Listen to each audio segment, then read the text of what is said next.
Yes. It's 7 p.m. I call to order this meeting of the Middlebury Development Review Board for November 25th, 2019. I'll briefly go over the business agenda for tonight. We have one application. It's conditional use approval by Douglas Butler, doing business as Cobble Hill Kennel for a dog sled touring business on the Butler property located in the Agricultural Rural District, parcel 005080.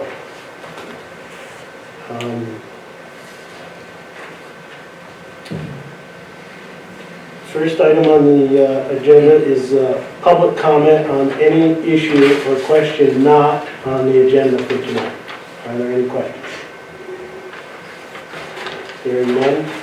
The next item is the approval of DRB minutes for 10/28/2019. Is there a motion? I move to approve the minutes. I'll second. Moved and second. Discussion, changes, comments?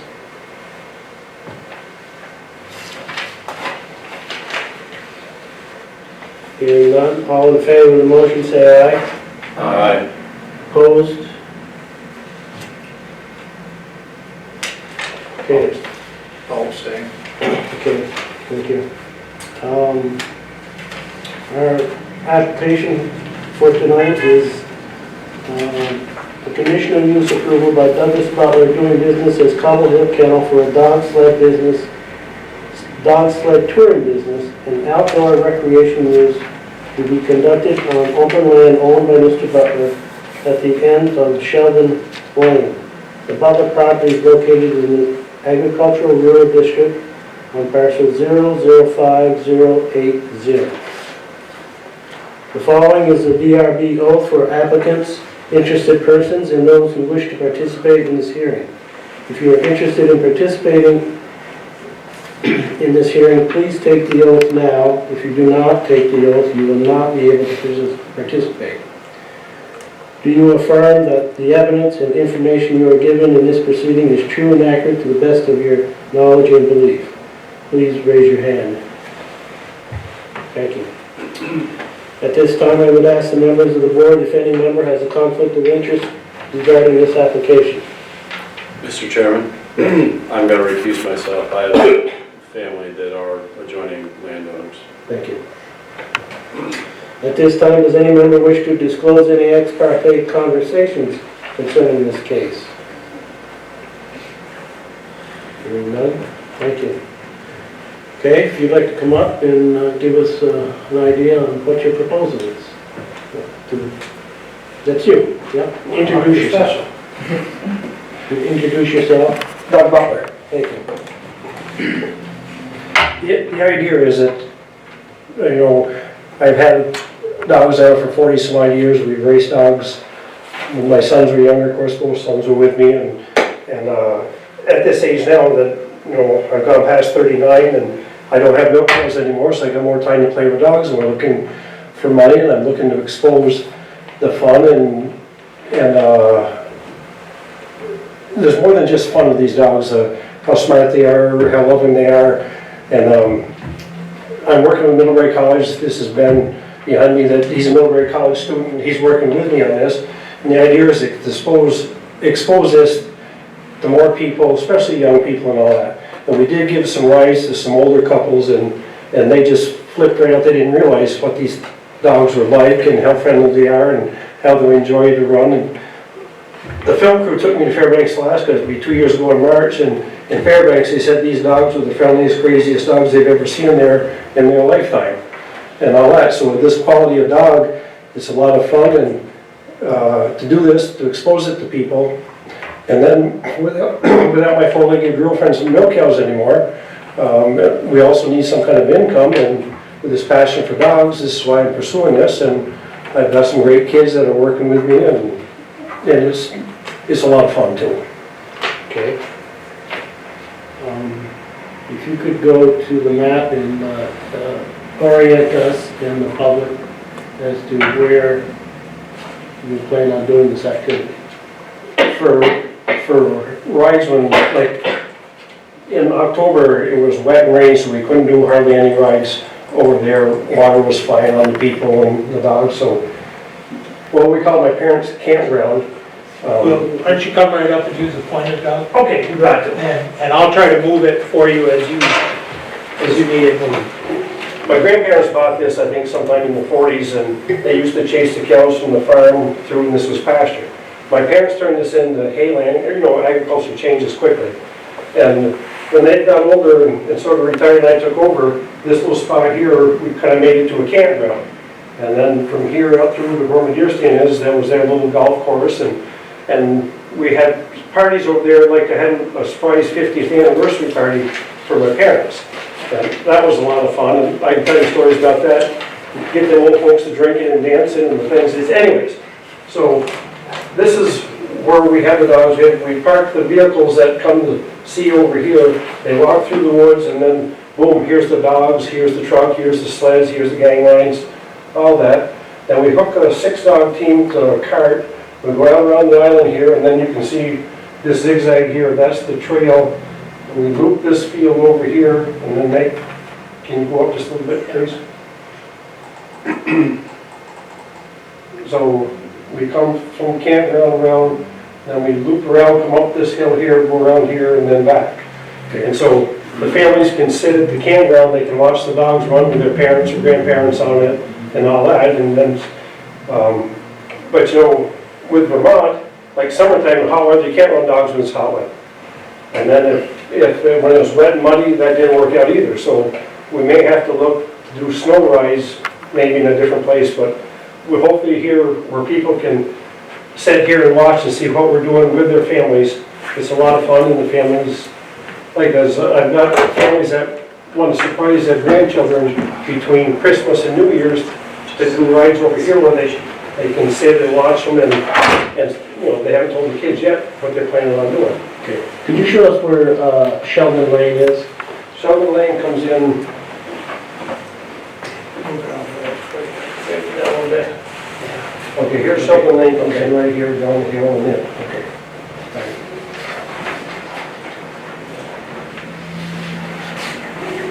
What else do I need to say?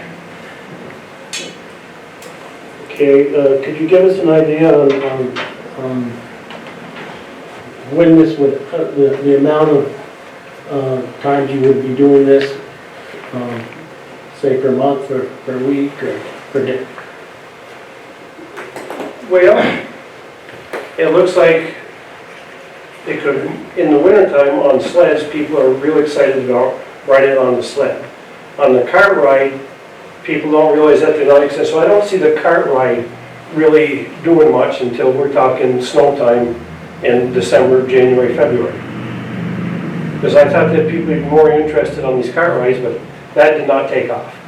Okay, so some days you could be open, some days you could be open every day, We could be, and then there's other periods where you might not be open for a couple of weeks.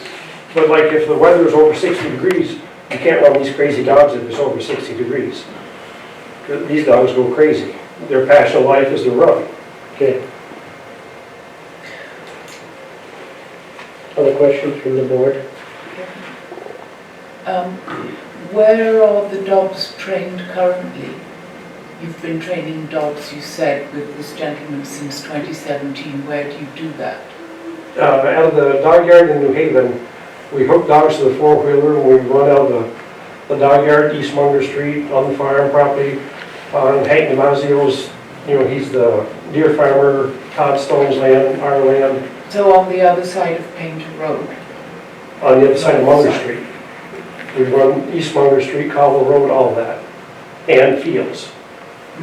And if there's snow, a lot of times we run down from the farm on Munger Street, down through, over to the Grace property, Dave Warner property, stuff like that also, when there's snow. But you know, there's a lot of people that do rides in Northeast Kingdom, place like that, where the weather's colder. Up in Maine, I got a friend that does cart rides year-round because the weather's cooler, you know, and they can run their dogs when it's, but, you know, we're Middlebury, we have some warm weather.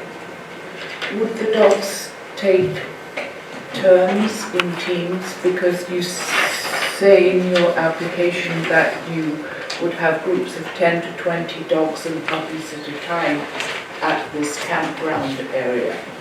On the cart ride, we do 6 dogs is the max we do, the 6 dogs. And like when we gave some rides, we had 18 dogs, and we'd do 6 dogs for 3 rides. They'd have their snack, a break, and then for the 4th ride, we'd pick up who wants to go again, which are all screaming and barking and go. And, yeah, I know, we don't hook 16, 18, 20 dogs on a cart. No, I didn't think so. On a sled in Fairbanks, you can hook 16, but not here. Okay, thank you. Anything else? Is your activity limited to daylight hours, or we do nighttime as well? Daylight.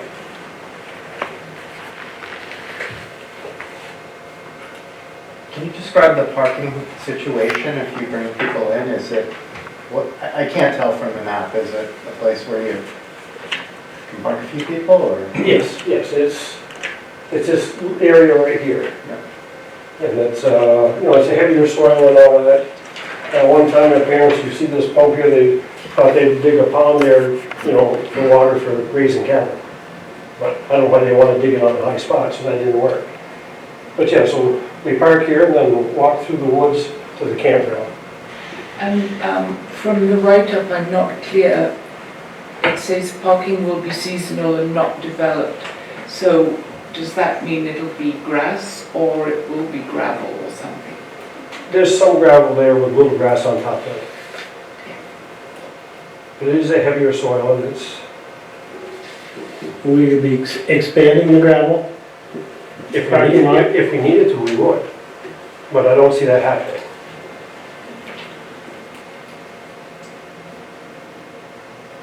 How many vehicles can you currently get in the parking area that you have as it's configured? Easily 20. Okay? Yeah.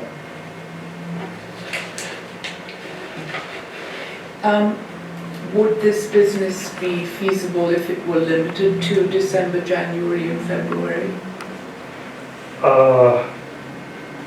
It's nice that when you're training, the idea too is to do some big races in the winter times also. And it's very good, we have friends around Canada and the United States that do this, and a lot of their race dogs, they're doing tours and cart rides and all that early in the year, so the dogs are in incredible shape by the time it comes race time. And, in British Columbia and Canada and Alaska, there are huge races with big money. So when would race time here be? It usually starts the first part of January. We, if I could speak to that question, we purchased a cart this fall, and we're hoping. Oh, yes, sorry, I'm Ben Barrett, I'm a Millbury College student, I've been working with Doug on this. We purchased a cart that we hope to use in the fall months, like September, October, November, when it's not muddy. And we hope to still do that next year. We haven't, done much business yet, because we haven't had this approval, and we're advertising and everything. So we don't know if the cart business is going to take off or not in the fall. We don't know what the demand is for that. So we're hoping that maybe we can also do some business in the autumn season.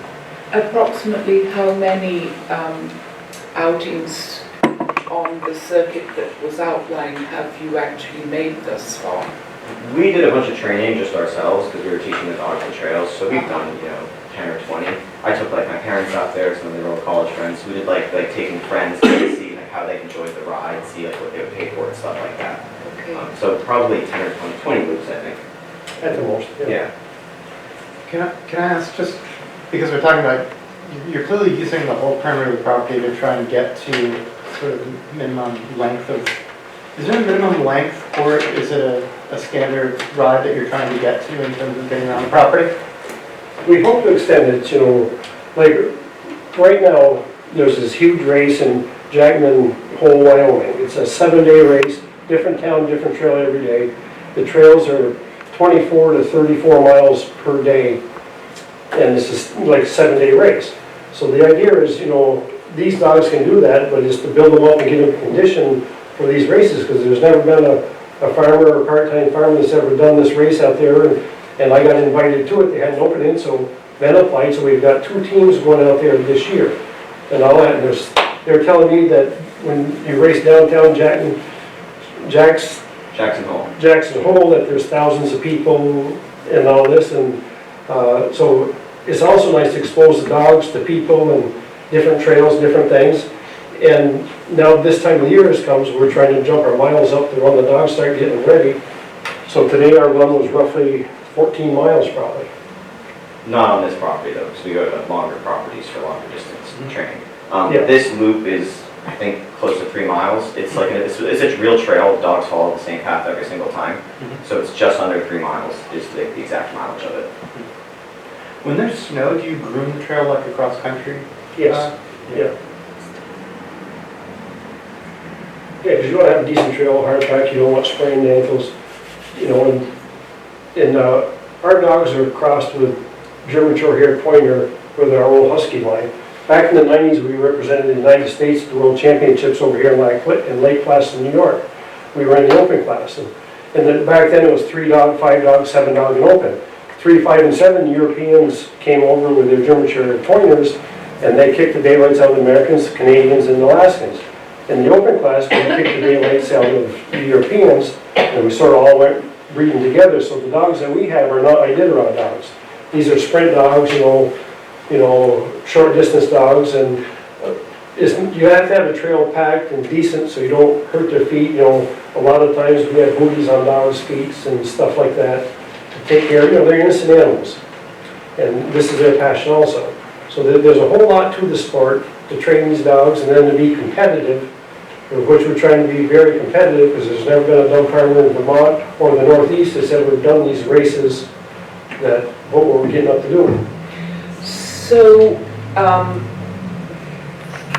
the exercising and racing and training on this parcel of land is just that 3-mile loop? Yes, And to train them for longer races, you do that somewhere else? yes. Thank you. Yeah, there's a lot of places, like we have friends in Maine and New Hampshire that train distance dogs that some of these people have been to that Iditarod and all that. And so they have groomed trails from 20 miles to 60 miles that people here in the Northeast train on and all that. And they're groomed trails and, you know, great places to train dogs. But the idea is also is the races that we want to do, you know, at this age, you're only 2 more years after doing this, is expose these dogs to the excitement, the people, the children and everything. You know, it's, when we were in Fairbanks, at that race there, people from villages came in, there was thousands and thousands of kids that came to see that race and played with the dogs, and it was a lot different than here racing in Vermont and Quebec and all that. You know, it's, up there it's a real passion, and if these dogs do good enough, and we have business going to generate, we'd love to be back there to do that race again. Fairbanks and the Anchorage race and all those different things. So, when you spoke earlier about race time being in January, that's race time wherever you go off to do it. That's not race time on this particular lot of land. This is just those sled rides or cart rides. Right. The sport is pretty well dyed here. In the open class racing in Vermont is pretty well dyed. When as a kid, we used to start racing before Christmas. Not a kid, you know, 30 years ago we started racing before Christmas in Vermont, New York, Maine and all that. But it's pretty well died out, but there's a lot of ski joring and all that. Man, look how ski joring is picked up and taken off. And Ski joring is skiing with the dog pulling you, like a harness around your waist around the dog, with like cross-country skis or downhill skis. and that's taken off. There's going to be where there's hundreds and hundreds of this in Canicross, and where you have that belt and you run. There's quite a few dry land races in October, November in Maine and New Hampshire, and there's hundreds of people now that are doing that type of racing. But as far as open class racing, you know, when us idiots are running 12 to 16 dogs, that's pretty well died out. And even in Quebec, we used to do, you know, 10 races in Quebec, and that's down to 7 or 8 races a season now. But also in that, it's also picking up. Canicross, ski joring, all that is picking up in Quebec also. What's the off-season activity? How would you put the land use off-season? Is it are you cutting hay or are you motocross or? No, we still hay all this. We have beef cattle and all that, so our beef cattle are 90 mod hay fed. You know, we're close to being organic, but we can't be organic because when it turns cold, all of us people put on coats and hats. We feed our cattle, we add corn in there because of energy to keep weight on them, and that's like putting a coat on a person. So our cattle are that close to being organic, but I'm a miserable jerk, so I think that innocent animals need to be warmed that way too. So that's why we feed corn in the cold weather. Otherwise, we'd be certified organic.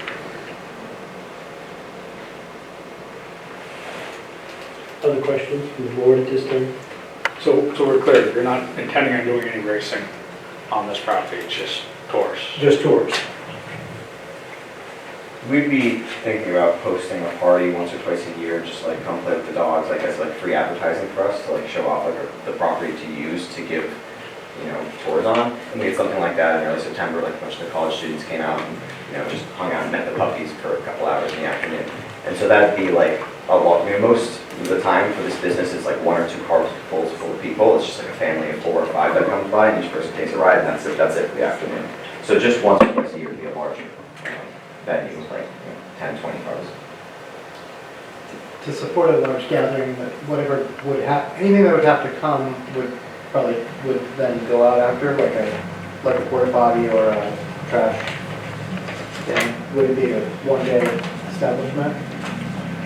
We just had the porta potty taken out. We had the porta potty in there since September. Yeah. So it would sit on site for a while? Excuse me? It would sit on site for a while? Yes. Those kind of facilities? Yes. And what about trash pickup, disposal? Farm style, 55-gallon barrel. And we take it and it goes in the trash at the farm. We don't produce much trash, we don't have food or anything for people. It's just the tourists, so it's just the dogs running. So we don't really go through a lot of garbage.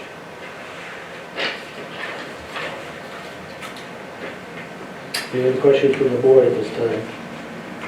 Any additional comments from staff at this time?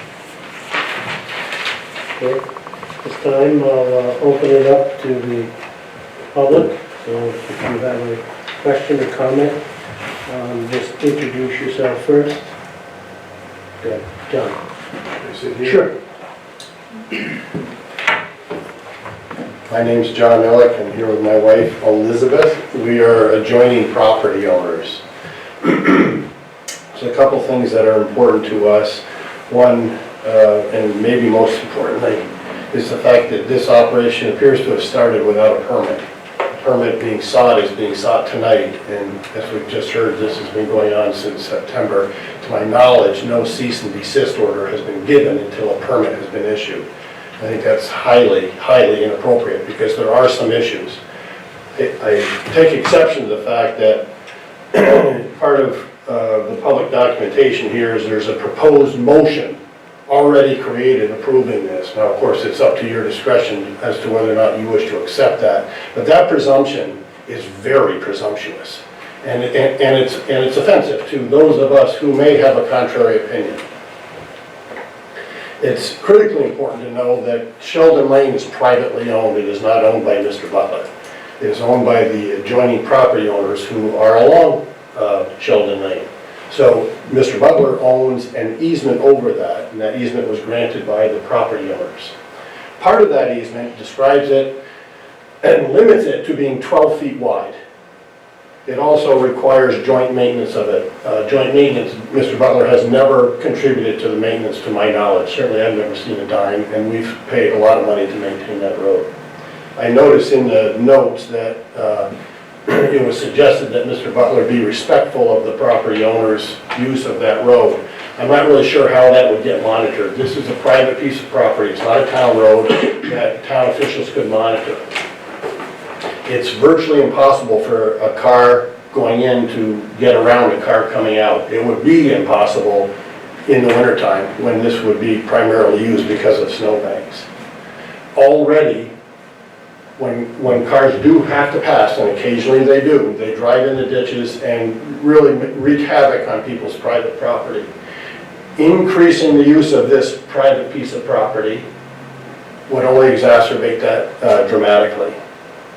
Since Mr. Butler has started this venture, there has been traffic in and out that go at a great rate of speed.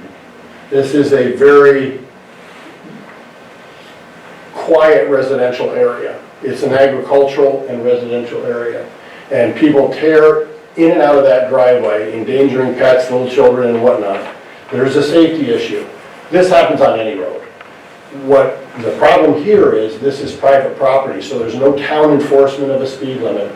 It's simply up to the people that use it to be respectful. That hasn't been the case so far. I would like to understand, in the event you choose to approve this, how that would get monitored and enforced. It would be a very challenging thing to do that. So the safety, the speed, and the maintenance, I don't know how you're going to ensure respectful maintenance gets executed and paid for. Because once again, this is private property. This is not owned by Mr. Butler. It is not a town road. Mr. Butler has put up signage on private property. On our property, there's been signage. On my neighbor's property, there's been signage. We took it down because it's on our land. I don't really understand how that was allowed to happen or what would be the case in the future.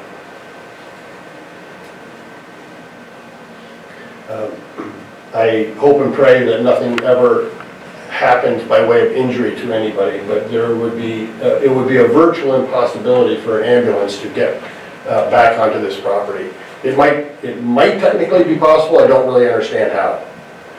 The road really past our residential driveways is very challenging to negotiate, very challenging to negotiate. I don't ever see a fire truck needing to go back there, probably never police, but I certainly don't see how an ambulance could ever get back there. So from a safety standpoint, I think there's quite a challenge. This is a 100-acre piece of land that has no street frontage. It is accessed by a private driveway. The private driveway is not owned by Mr. Butler. Those are my comments. Thank you. Thank you. Other questions or comments? Eric? Derek Bartlett, also a property owner adjoining Sheldon Lane. We are at the end of Sheldon Lane on the left, last house on the left, before heading out to Roosterville. I just want to say I appreciate the opportunity to speak on behalf of my wife Nicole, who's here, our concerns, things that we've experienced since this has been going on in September.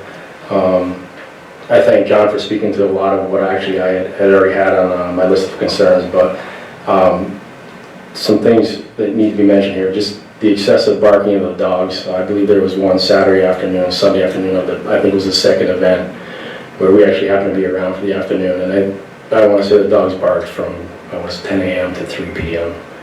And it's very noticeable. And so when we talk about privacy, I mean, we are at the end of Sheldon Lane, it's very private, and aesthetically, we choose to live there because of that.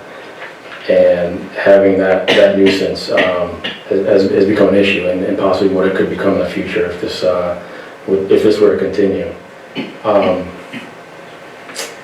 I've had my two younger children were actually approached, I believe, the first weekend, the first event, where people actually came onto our property and approached my younger son, my younger daughter, about where the location was. They're hanging out by the pool in the back, and strangers walk on the property and say, where is this dog sled? Where is this happening? Obviously, which made them feel very uncomfortable. That second event, I actually had noticed 3 vehicles actually use our circular driveway as a turnaround. So they got to the point where they realized that they weren't sure if they should go any further based on the road condition once it passes our house, and then backed into our driveway and sort of used that as a turnaround. So at one point after the 3rd vehicle, I basically parked my vehicles right at the end of my circular driveway, so that would no longer happen. I have a question about liability. If there were an incident that occurred on that section of the driveway that we granted the right of way, I mean, who's liable if something were to happen? in that situation. And then lastly, just who has access to that property as non-owners. I believe once again, the second event was a Saturday evening, and there was a gathering after hours,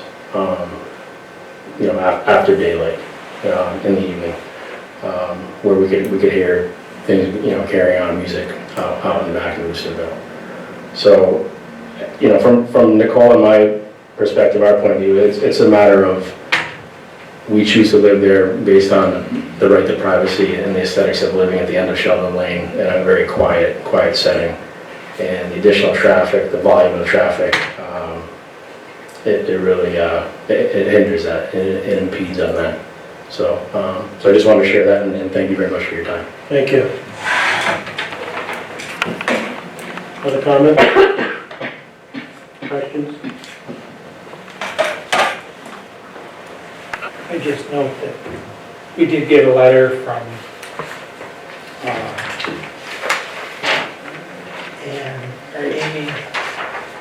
Amy Beaupre, Oliver Beaupre, and Beaupre.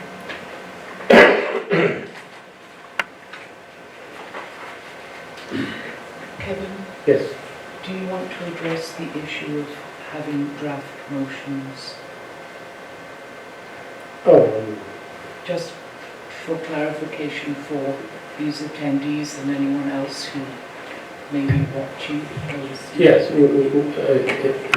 we do that on any case, we draft a motion just for ease at the end of the deliberation. Many times we do not use that motion, and sometimes we use that motion and add to it. So the board has not made any preconceived opinion about this case until we hear it. I'd also like to add, the selectmen do this too. It's to get proper wording and anything, if it's going to go through, so that it's clear to people. Staff drafts the proposal. I've sat through many DRB hearings and participated in many of them, and generally, and it's very common for staff to prepare that, but they generally do it after a deliberative session. And in many cases, it's not the same evening. Yes, it may be here. You may have your deliberative session on the same evening, in which case it would be a bigger challenge to do that. But it does put a little weight in there. Not for me. It's intended to tell us what a yes is. Right. Like when you vote on something. Any other comments from the public at this time? Comments? Questions? Does the applicant want to say anything more? I don't know if I'm the public or the applicant, because I work with Doug, but I'm not the applicant, so I'd like to speak on his behalf. I don't know what word you prefer to do that. A couple things for the concerns mentioned. It's been a learning process for us. With the signs, we took those after we realized what we had done, we have not put those back up since in the past month and a half since they were taken down. We realized that we shouldn't be going around posting signs. And then I talked to David about the logistics about putting up signs and how we're not allowed to do that anyway on because of the Vermont's advertisement law. So we're done with that. The road is not in terrible shape. I mean, that is an agricultural land use. There are trucks that use it for corn and for hay that, big tractor trailers are able to get down onto that property. We have liability insurance, so we are currently covered by an insurance company. I don't know the name, but it's Doug's policy. We're trying to make money just to support the dogs. Doug's been doing the dogs for a long time. We just would like to get a little bit out of it, and we'd like to use that. We could use some of that money towards maintaining the road if we, start running a business.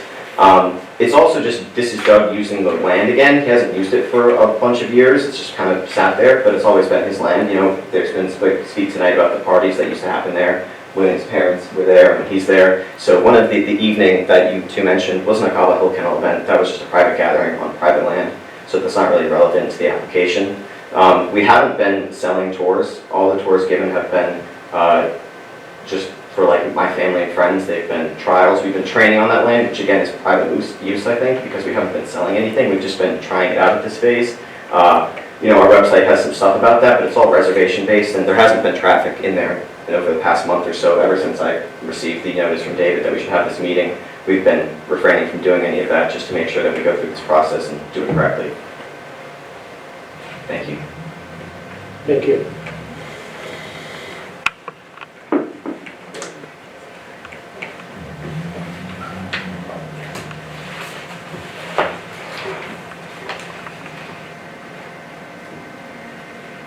Did you want to address the noise situation of the dog? I know when dogs are fed, there's a frenzy, but when they run, when they are pulling a sled, are they barking continuously? They don't bark once they're running, but when they're getting excited to run, you're harnessing them up, they see it run, then they're barking. They're wound up, they're excited. So at any one given point, you could have 18 dogs getting ready to want to run. That'd be correct? Yes, during daylight hours. Yes. And what about the ones who are not selected for a particular run, who are left behind? How do they behave? Well, there's always multiple of us there, and so one person drives the cart, one person stays with the dogs.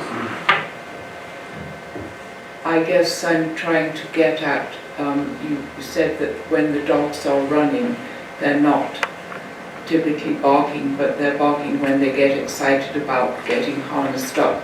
So the ones that aren't in the harness because it's not their turn, Right. they I understand. continue being excited or what? Once you leave, like, as you set up with your four-wheeler or whatever you're training with your cart right in front of those dogs, you know, so they bark when you're there. Once you leave, they stop barking. They start barking when you get really close to coming back because they see that you're right back there again. But our dogs they're pretty smart, you know, they can pull sled, they learn, listen to commands and can figure out how to go on their own. So they pretty realize once we've left that done barking isn't going to get them on a sled anymore. So like they do bark a lot when they're getting ready to get on the sled, but it's a temporary thing. It's their passion, they love to run, they're excited.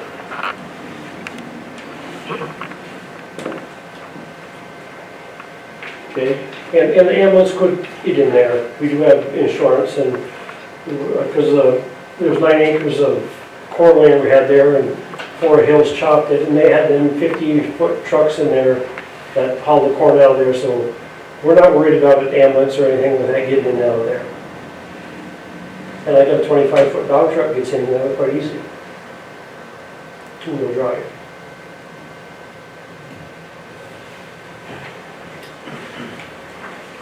Any other questions from the board? Yeah, this is kind of a follow-up. I asked earlier about the nature of the trail. So, to what extent is this either so perfectly located because of the topography, or already invested in or built? That it, for example, if we were to say something like, this is approved, but we ask you to maintain a setback off of some property lines or something, could you adjust it to get it hurt your business? You see the trail there, we mowed in the lawnmower. Okay. That's what the dog's That's the fault. investment to this point, and obviously you seem to want the longest trail you can get, but if we Yeah. put a restriction on you, it wouldn't necessarily shut you down.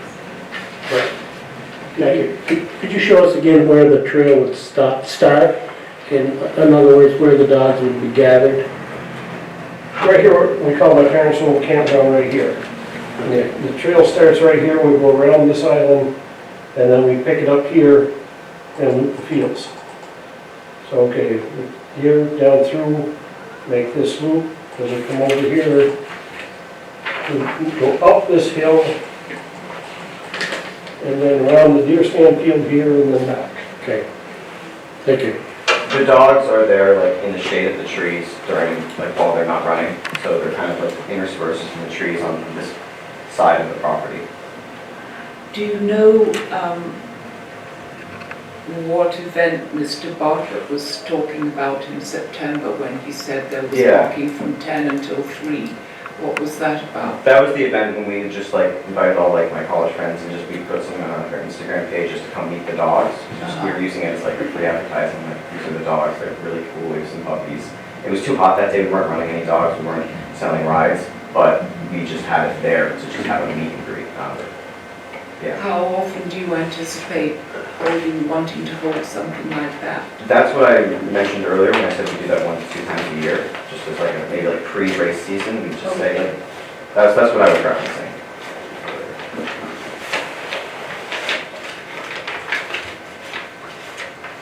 Kevin, Yes, can I address it? sure, yeah. I'm sure the answer to this exists here in this room. Does the town have a requirement for access to a particular property to be up to town standards if there's so many houses or so much activity on the street? You know, it can be private up to X, and then beyond that, there needs to be some sort of formality to it? In other words, how many activities could happen on a private driveway? Oh, on a private driveway. Not the number of activities, is it? No, It's the number of lots. No, not lots either. it's number of units, Right. housing units, And what would that number be? quite a few. Over 3. Well, Well, 3 or more, I think. Okay. Yeah, but at some point, a private road has to be upgraded to town specs. That's correct. That would be 3 or more. 3 or more? Okay. I believe it's 3 or, Yeah, but that's, or not 3 or more, but I think it's the 4th one. it's not just a request, that's to the selectmen, and we got road standards. So there are 3 houses on Sheldon Lane currently, and my property actually has 2 lots, so we're already have an approved other lot. And I would hate to, when we put a house on that, I would hate to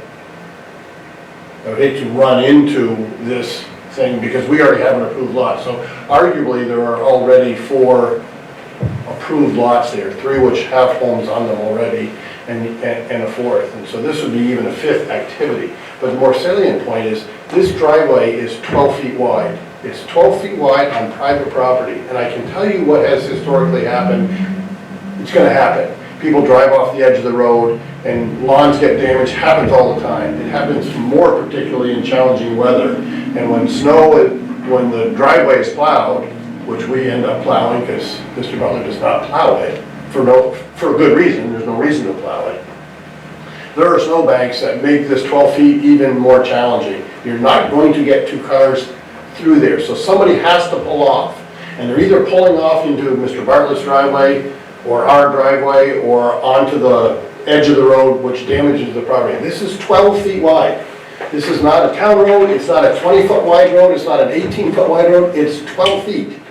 And we're contemplating a business that, by self-description, can have parties up to 20 people or more. That's just, it flies in the face of logic. The actual activity on the land seems fairly appropriate to me. It's a lovely piece of land, and dogs running out there is wonderful. But the fact of the matter is, that piece of land is landlocked, and the access to it is over private property. And I'm very fearful that our private property rights are going to be consequentially infringed upon. And the maintenance thereof, I don't know how it's going to happen. You know, Doug has a history of not paying his bills. He's never contributed to the maintenance of that driveway, at least not to me. And going forward, if this activity were to happen, and more damage will happen to the road, it happens every year, it has to be graded and re-graveled and so forth, how is that going to be accommodated? It's not going to be by prayer and hope. It's not going to happen that way. So there need to be escrows set up, or some method of accommodating the current property owners who own the property to maintain that road. But once again, I want to draw your attention to the fact this is a 12-foot wide road. It was never constructed to handle this kind of traffic. Thank you. Just to confirm, is this the only access to this piece of property? Yes. Thank you. The only one. Access. I have a question. From whom is the access granted? Like, from whom did you get the easement? Is it in the original division of some other piece of land, or? It was way back from my time. I know my grandparents bought it. They traded a hog for right away in, I think, with a forebear farm. Can you imagine trading a hog for right away in? Elizabeth, the easement has been updated, if you go back in the records. And the last time I believe it was updated was in Howard, 1990. 1998. 1990, it was updated. So all of us are giving each other an easement to use the road. Okay, and the easement to Doug is the same easement that you all have with each other? And that it's 12 feet wide, and that we will all maintain the road together. My husband and I built a house there over 40 years ago, and we've never gotten a dime from Doug. We did from his father, we did not from him. His father's been out of the picture for a very long time. And this young gentleman who from the college has no idea the history and what's happened with neighbors there. So it's easy for him to give an opinion about it. I mean, he's talked about money too, that they might make, might go back in the road if they make it. Well, if they make it, number one, we would like to see something go in escrow if this is approved. If we have a vested interest in that road being up to standard, and so if we make that money, requires there to be traffic on that road, and then that requires us to have income, which would then go back to the road because we can't make more money if we have a crumbling, deteriorating road. It's in our best interest to maintain that road, and, you know, we're not just gonna like run it through the ground, you know? This isn't. So you're naive because for 40 years, the Butlers. Okay, if you're gonna be rude, then all questions need to be directed to the chair. Please don't talk to each other that way. Kevin, so the basic rules are that if people have a question, they can answer you, right? They're not supposed to talk between each other. I'm Richard Saunders, Barbara and I are adjoining You landowners. need to swear the Saunders is in, sorry. Oh, yeah.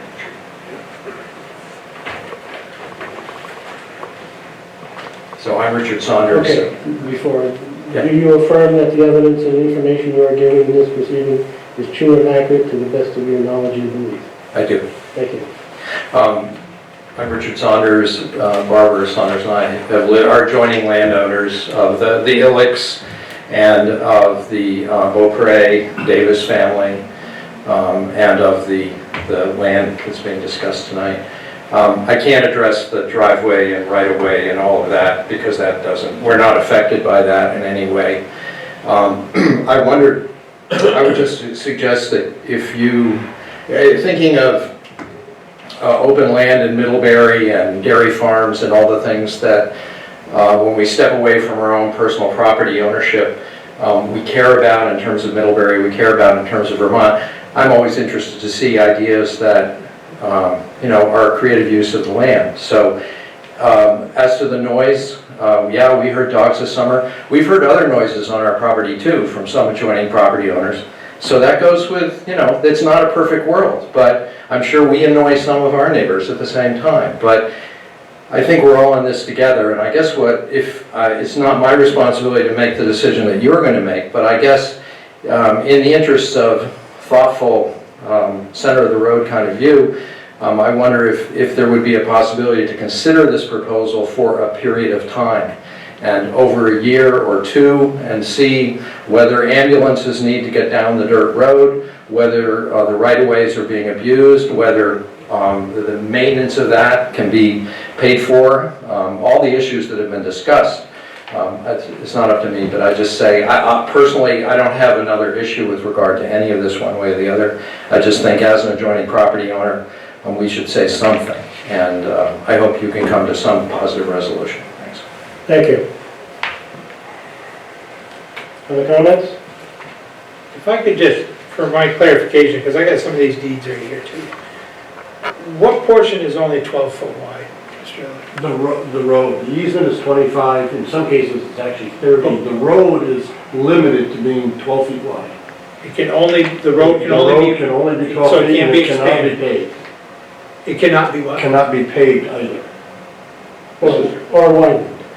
Or widened. The travel portion? It cannot be wider than 12 feet and it cannot be paved. Okay. All the property owners could agree to do something different, but as the current easements exist, that is the requirement. Okay, thank you. Any other questions from the public? If none, I'll close the public portion of the hearing. Any more comments from the board or questions from the board?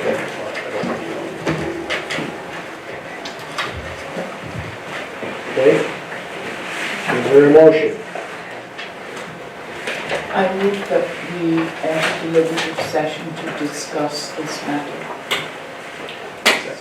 Moved and seconded. Discussion on the motion. All in favor of the motion, say aye. Aye. Opposed? So we will be going into deliberative session, which means everybody must clear the room, and we will be letting you know the results. Thank you. Thank you.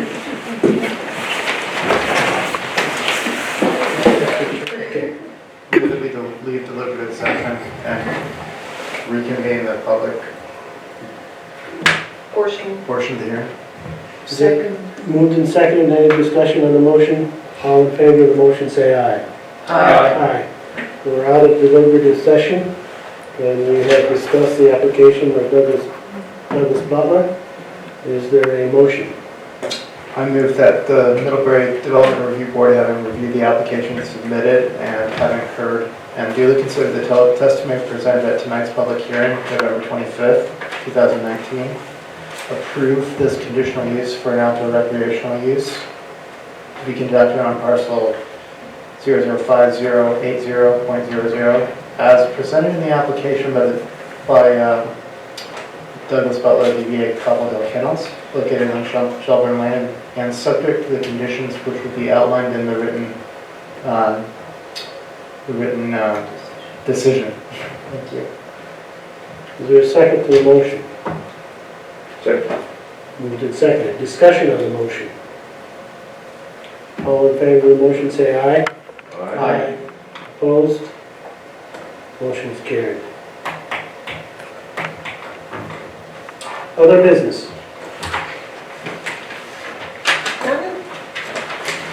I was going to look something up, but like I said, I'll leave it.